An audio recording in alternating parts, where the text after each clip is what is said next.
Fala pessoal, tudo bem? Sejam bem-vindos a mais uma aula. Eu sou Denis Pedro e na aula de hoje a gente vai falar sobre um assunto bem interessante para você que está aqui nesse primeiro módulo do curso. A gente vai falar sobre uma introdução ao modo de pensar ágil e vamos falar sobre a origem de tudo.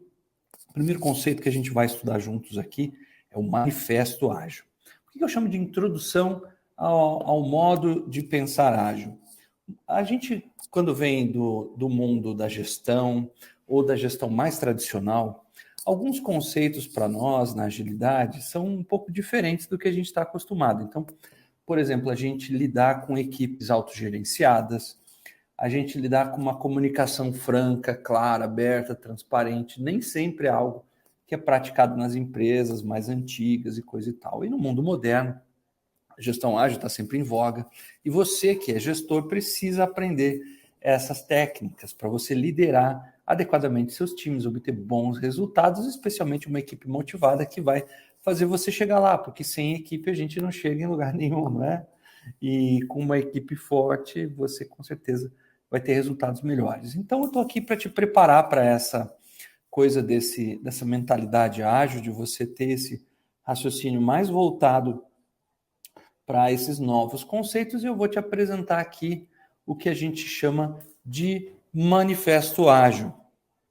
Vou contar para você aqui da onde saiu esse negócio e vamos juntos aqui entender rapidinho. Então, a gente está aqui com esse quadro aqui no Miro, né? Você já conhece o Miro, a gente tem várias aulas aqui utilizando essa ferramenta. E vamos dar uma olhada aqui no manifesto ágil. Primeira coisa, para ficar bem claro para você, gestão ágil é só para a área de TI, só para a área de desenvolvimento de software? Não é para isso, né? Assim como a internet não é só para militar, porque nasceu no mundo militar, né? Nasceu lá desenvolvido pelo Exército. A gestão ágil, por ocasião, acabou nascendo no desenvolvimento de software. Houve uma reunião, eu já vou explicar já a respeito disso, quando eles escreveram juntos o que é chamado de manifesto ágil. A ideia foi descobrir melhores maneiras de se desenvolver um projeto, que no caso deles na época era de software, ajudando os outros players envolvidos nisso a valorizar mais indivíduos, interações, produto, funcionamento, colaboração com o cliente, a gente vai ver lá. Tiveram vários signatários desse manifesto, mas por que eu trouxe isso aqui? Para você ter a noção de que gerir melhor um projeto utilizando práticas ágeis é a melhor coisa. Esse pessoal que nasceu no desenvolvimento de software, na área de tecnologia, tinham que lidar com projetos de construção de coisas, a Siri aqui, de construção de coisas que não podiam ser tocadas, né? Eles estavam fazendo um projeto de um software. O que é um software? O que é um sistema, né? Não é algo que você possa construir e tocar, não é tangível. Mas pior do que isso, eles tinham os mesmos problemas de quem estava construindo uma ponte, de quem estava construindo um carro, de quem estava construindo um produto físico. Eles tinham o mesmo problema.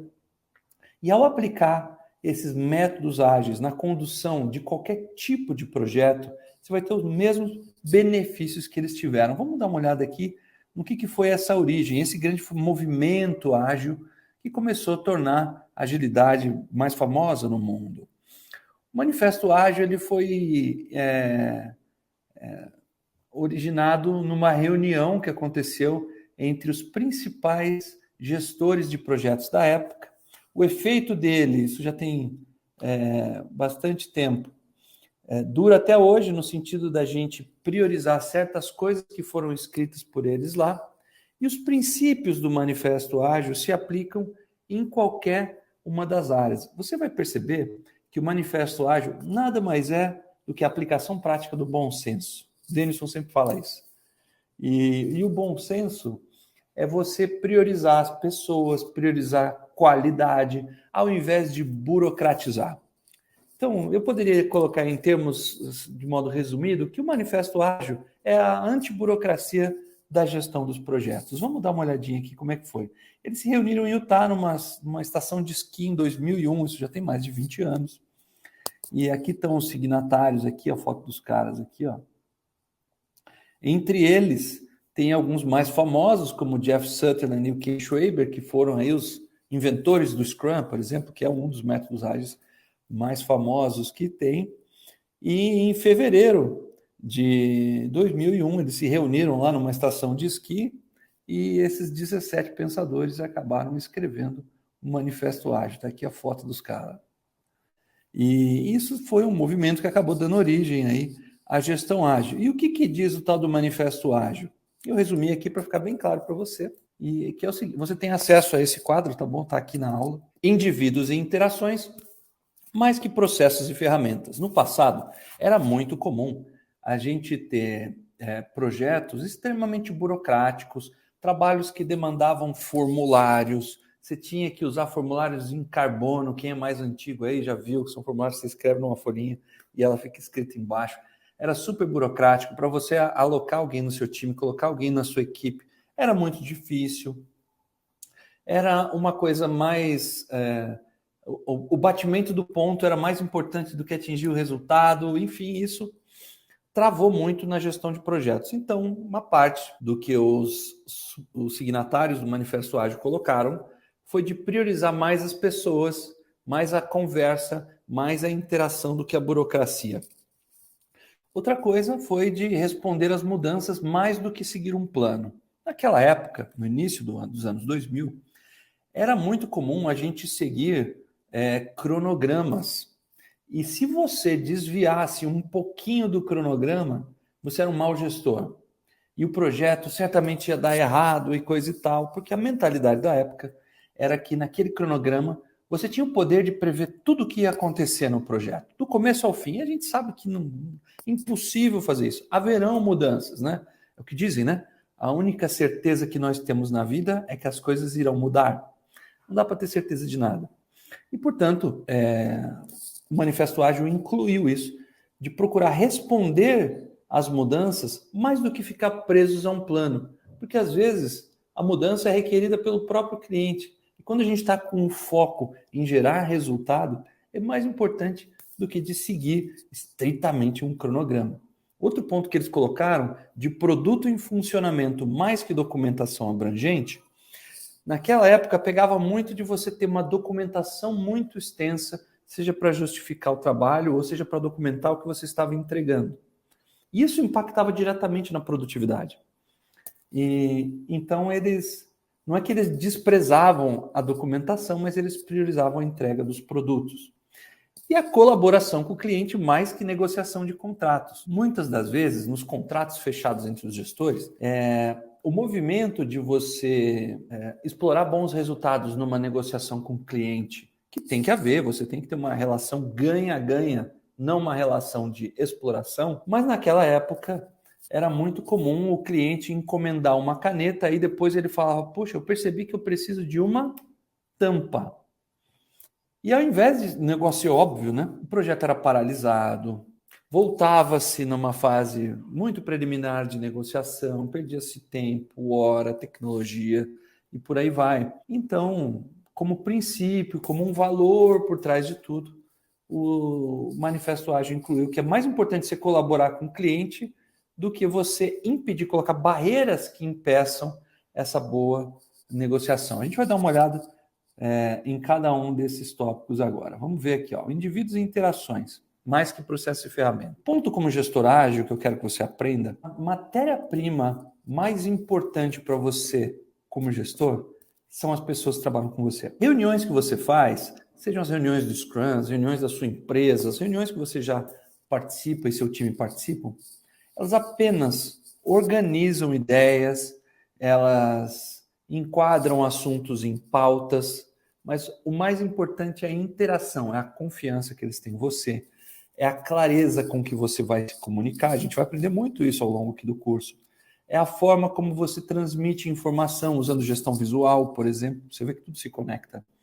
Então é super importante você dar valor para os indivíduos do seu time, para o seu cliente, para os seus fornecedores, para os seus gestores e principalmente nas interações que você tem. Você não se limitar a assumir que as pessoas entenderam o que você está falando ou burocratizar demais. A mesma coisa aqui, produto em funcionamento, esse é fácil, né?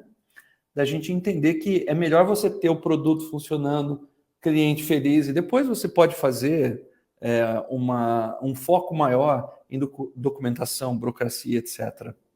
O mais importante aqui são resultados.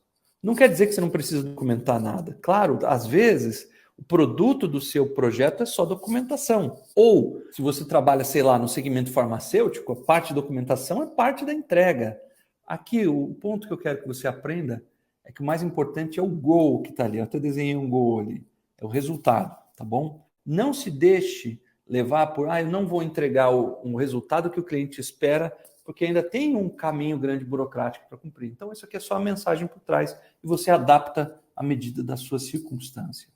Outra coisa é responder às mudanças, mas seguir um plano. Procure não engessar os seus processos de gestão. Procure não falar, olha, para a gente poder atender essa demanda que o cliente quer pagar mais, que o cliente entende que tem valor, que o cliente está super feliz se você conseguir entregar. Não, a gente só consegue fazer se você preencher o formulário na subseção gama, na subseção beta, no capítulo 3, no artigo 50, entendeu? Toma cuidado com isso, tá bom?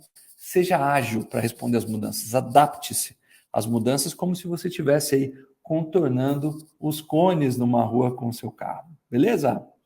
Então aqui a gente já viu aqui de responder às mudanças e vamos falar aqui de colaboração com o cliente. Mais que negociação de contratos, foque em entregar valor para o seu cliente. Todas as mudanças em gestão ágil são super bem-vindas. Por isso que eu falei para você aqui no começo que, puxa, é uma mudança do modo de pensar, né? Antigamente era muito comum a gente forçar essas negociações burocráticas, como eu falei, e esquecer do valor para o cliente. Ao entregarmos valor para o cliente, fazemos bem-vindas as mudanças, com certeza vamos ter mais valor também para nós. E como princípios, o Manifesto Ágil traz aqui, 12 princípios super interessantes. Vou dar uma analisada junto com você aqui. O primeiro deles é esse aqui. Satisfazer o cliente com entregas de valor. Procura não entregar as coisas de qualquer jeito. Procura colocar qualidade na hora de entregar os produtos, serviços, seja o que for que o seu projeto está entregando. Denis, mas isso é óbvio. É óbvio, mas é o óbvio que precisa ser dito. Capriche, tá bom? Se eu pudesse resumir, esse é o princípio. O segundo mudanças são muito bem-vindas. Mudanças trazem progresso, mudanças trazem oportunidades de um relacionamento melhor com seu cliente, com sua equipe. Procure abraçar as mudanças de uma forma positiva, tá bom? O número 3 aqui é entregas frequentes de produto. Em gestão ágil, a gente não precisa fazer um cronograma e entregar o produto só no final, como um grande evento de entrega. Se você trabalha na engenharia, ainda assim, construindo um apartamento, você tem a maquete, você tem, olha, aqui vai ficar assim o acabamento, esses são os materiais. Ainda assim, você consegue fazer entregas intermediárias nos mais variados setores. E outro dia eu fui numa pastelaria e a primeira vez lá, o atendimento foi sensacional. Eles me serviram lá uma porçãozinha ali do pastel que eu tinha pedido e mais os caras não são bobos, doce lá para eu experimentar. Eu acabei comprando os dois, porque eu experimentei só um pouquinho. Eles entregaram e me surpreenderam como cliente. Já em gestão ágil, você não precisa fazer isso. O que é muito legal é, ao longo de cada sprint, ao longo de cada entrega, por exemplo, sei lá, 2 semanas, você vai entregando partes da solução, partes do produto. Isso vai encantando o cliente, diminuindo a ansiedade, mostrando que você é capaz, te ajudando no seu planejamento, enfim. Então, entregas frequentes de produto com valor trazem muito resultado. O segundo aqui é trabalho em equipe diariamente. Fomente o trabalho em equipe, ajude seu time a trabalhar unido, tá bom? As pessoas que trabalham com você precisam ser um time. Promova as reuniões diárias, façam com que eles gostem, vejam o valor nisso. O quinto aqui é trabalhe com confiança e apoio ao time do seu projeto. Especialmente você que é gestor. Demonstra confiança no seu time, ajuda eles a confiarem em você. Desse modo, você vai ter muito mais resultado do que apenas ficar lá com o chicote estalando no lombo do time, tá bom? Demonstre confiança e ganhe a confiança deles. Outra coisa é que de conversas face a face são muito mais eficientes. É claro que hoje em dia a gente tem conversas pelo pelo Zoom, pelo Google Meet ou outros aplicativos, pelo WhatsApp, que acabam sendo face a face, você está vendo a pessoa ali. Mas reuniões presenciais também são muito boas, tá bom? Elas têm o seu valor. O meu ponto aqui não é nem o método com que você vai falar com a pessoa, mas é muito mais eficaz você se reunir com a pessoa do que você mandar um WhatsApp e esperar os dois azulzinhos lá para você, tá bom? Procura falar com os seres humanos que trabalham com você. Vamos dar uma olhada aqui no 7º princípio. Produto entregue e funcionando. Você não precisa dar explicação, você não precisa dar justificativa quando você entrega um produto funcionando com boa qualidade, tá bom? Então procura fazer isso, entrega as coisas funcionando e com valor até além do que é esperado pelo seu cliente. Outra coisa, mantenha um ritmo constante. Se você tem um sprint de 2 semanas, de 4 semanas e tem entregas nisso, se você mantiver as entregas nisso, você vai vendo que você vai ficando cada vez mais parceiro, seu cliente vai ficar cada vez mais cativado, sua equipe vai entrar num fluxo contínuo de produtividade e isso vai ser excelente. O 9, atenção contínua à excelência, a entrega de valor, entrega de qualidade, seguir os processos. Olha, a gente definiu que para entregar qualquer coisa no projeto, esses são os critérios mínimos de qualidade ou definição de pronto. Segue aquilo, entrega cada vez mais, com mais valor, para que o cliente possa sempre confiar em você e ter uma percepção de valor. O 10º ponto aqui é de manter a simplicidade. A gente tem uma mania ou uma tendência a complicar as coisas, né? Então, procura manter simples, tá bom? Estabeleça compromissos, reuniões, entregas o mais simples possível, mais fácil de você explicar e exemplificar para o seu cliente e continua mantendo esse ritmo. O 11º ponto aqui, o 11, são equipes auto-organizadas, ou como diz o Scrum Guide, que é o guia do Scrum, equipes autogerenciadas. Essa parte difícil da transição para o modo de pensar ágil.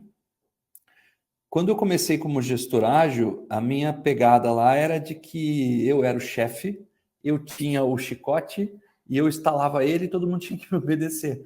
Porque eu tinha sido educado, criado, formado nessa escola de gestor comando e controle. Em equipes ágeis de alta performance, é muito melhor, saudável e mais produtivo quando a gente dá o objetivo e eles se auto-organizam para cumprir esse objetivo. Poxa, mas como isso vai funcionar? Os caras não vão fazer. Vão. Você tem que demonstrar confiança, ter comunicação clara e tem que fazer isso acontecer. Então, a melhor coisa que você pode fazer, por exemplo, é implementar o processo de daily scrum, de reunião diária, e ir acompanhando o progresso cultural deles, inclusive o seu como gestor. É você implantar a retrospectiva ao final de cada sprint, cada ciclo de trabalho, de modo que você vai ver, puxa, o que a gente pode melhorar em termos de processos? Eles mesmos, os membros do seu time, vão acabar reconhecendo coisas que vão melhorar. E um time autogerenciado é um time automotivado. Você vai ter muito mais produtividade se você fizer isso. E o 12º aqui é refletir e ajustar processos e comportamento, que tem muito a ver com o que eu falei sobre a retrospectiva, que é um evento no final de cada ciclo de trabalho do Scrum, seja 2 ou 4 semanas, normalmente 2 semanas, um sprint, refletir, puxa, o que nós mandamos super bem? Nossa, a gente fez isso muito bem, tal, não sei o quê. E quais são as oportunidades que a gente pode melhorar? A gente pode melhorar a daily, a gente pode cumprir ela sempre no mesmo horário, no mesmo local. Olha, se a gente fizer as entregas usando esse processo aqui, talvez for melhor. Nossa, isso aqui foi horrível. Ninguém tem aqui uma infraestrutura mínima de trabalho. Será que a gente consegue no próximo sprint melhorar isso? Tal. E um dos pontos que eu gosto é de refletir no começo da retrospectiva, a gente vai ver isso ao longo do curso, sobre o que foi bom. Você vai ver, faz esse exercício com o seu time, mostrando o que foi bom, o que a gente mandou bem. E é muito mais fácil empurrar um muro para ele cair do que construir um novo. E você vai ver o esforço mental que é vocês pararem para pensar e analisar o que vocês mandaram bem. Então, exercita essa coisa também sobre o que pode melhorar em termos de processos e comportamento do time, e você vai ver que você vai colher muitos frutos. Então, essa aqui é uma visão geral do Manifesto Ágil, você vê como ele colabora com o nosso novo modo de pensar ágil e como isso pode ser benéfico para você que está começando aí a sua carreira como gestor. Muito obrigado por assistir essa aula e se você tiver qualquer dúvida, é só mandar aqui para a gente. Um abraço e seja ágil.